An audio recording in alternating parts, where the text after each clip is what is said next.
What's up, working class Americans? Turn this shit off. So, about to head into the gym for a little bit. Figured I'd make a video real quick.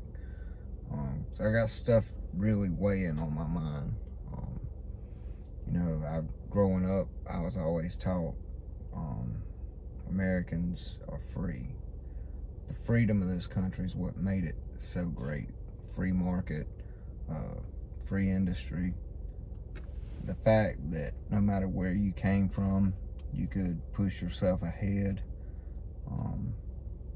All that's what made this country great. And it all boils down to the Constitution. The Constitution gives everyone equal rights under God, equal God-given rights that no one can take from you, including the government.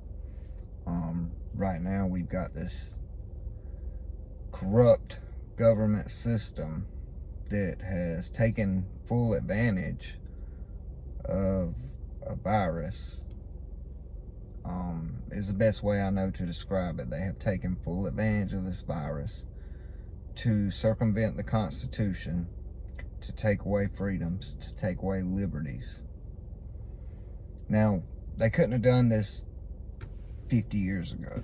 50 years ago, there was a generation of men across this country that would have stood up and said, hell no, not gonna happen. They would have been willing to fight and die on that hill without hesitation for the freedoms of this country. Over the last 50 years, American men have been de-testosteroned, I guess is the best way to say it. We've been taught that our testosterone levels and our, I guess I use the word egos, machos, whatever you want to call it, that that's somehow evil to be a man. They don't want men to be men anymore, because if you look back at, 3 generations ago, those men stood for something. They had a belief, and they always stood up for their belief. There was no, you didn't know where this person was coming from. Even now, you walk up to a 75-year-old man, you start talking to him, he'll let you know real quick exactly where he's coming from, exactly where he stands on the issue. There's no backpedaling, there's no wishy-washiness to it. And when I'm saying men, I'm talking about real men, not the bureaucrats that hold government seats. Those are slimy politicians. They don't count because they just say whatever's convenient at the time to get them votes. Anyways, back to what I'm saying is, 50 years ago, if they had tried this socialist agenda and tried to start locking down the people of this country, circumventing the Constitution, instead of representing us, telling us what to do, either shut up and obey, or labeling us somehow as, well, whatever name they want to call you in this day and age to get you to shut the hell up, it wouldn't have went. Like I said, those men would have died on that hill. Those men would have fought their asses off. Somehow, this generation of men either has just lost that fight and that fire, that heart, that spine, or they just got yellow stripes up their backs. I can't really tell anymore. My dad always taught me, you don't go pick a fight. Never go pick a fight. But if a fight comes to you, you hit them so hard that they never come to you again. That you end it that first time. You hit them with everything you got. You hit them so hard that there is no coming back. They don't want to come back. If they see you coming, they go the other way to avoid you, just because they don't want to feel that again.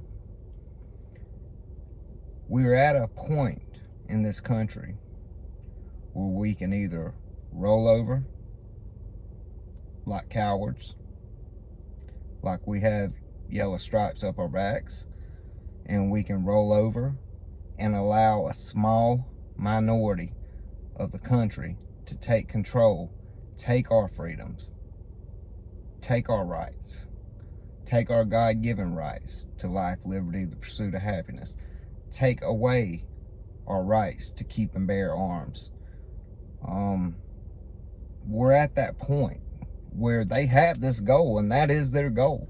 Their goal is to put their thumb on us and hold us down and control us. They want to make us entirely dependent on the government system they enact.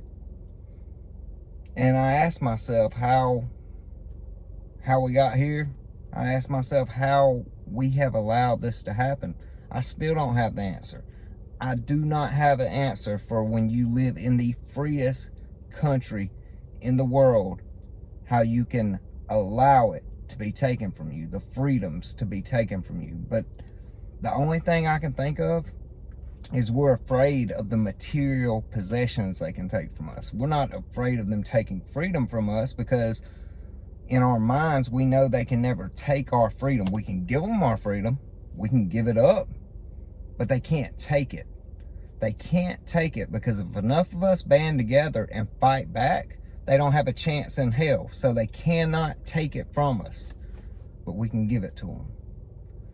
The only way we would give it to them is if we're afraid of what they will take. Now, I'm not gonna lie. I don't want to see nothing in this country go down to where people get hurt. I'd rather it be everything be peaceful. We get to keep exercising our freedom of speech, freedom to bear arms, things of that nature that keep this country free. I'd like to see it go that way. I don't believe it will, though. I believe that these people, these bureaucrats who have never lived like us, they don't pay the bills in this country. Men and women out there working 70 hours a week to put food on the table, they pay the bills in the country. Men and women working 70 hours a week trying to figure out how they're going to take care of the kids, how they're going to buy Christmas, how they're going to maybe save enough money to take their kids on vacation this year. They're the ones who pay the bills in this country. And what do they get for their efforts? They get a bureaucrat wagging their finger in their face, telling them that they're racist, sexist, homophobic, that we have systematic government systems that's holding all these people back. It's not true in this country. In this country, you can be anything you want to be. And it's a proven fact, but you have to be willing to work hard. These players that are in the NFL, they didn't get there by sitting on their ass whining. They got out there and worked their asses off to get where they're at. You look at these people who own these large companies that they built from the ground up. They didn't get there just because they had an idea. They had to work like hell to get that idea off the ground and get it to where it's at. So if you take advantage of what this country has to offer and you push yourself and you drive yourself, you can be whatever you want to. But they would have us lie down with our hand out rather than trying to go get what we want in life, what we need in life. Then they will take the things we have, the material possessions that we have, and they will threaten to take those things away from us to keep us in line. I don't know about everybody else. My material possessions don't mean shit to me compared to my freedom.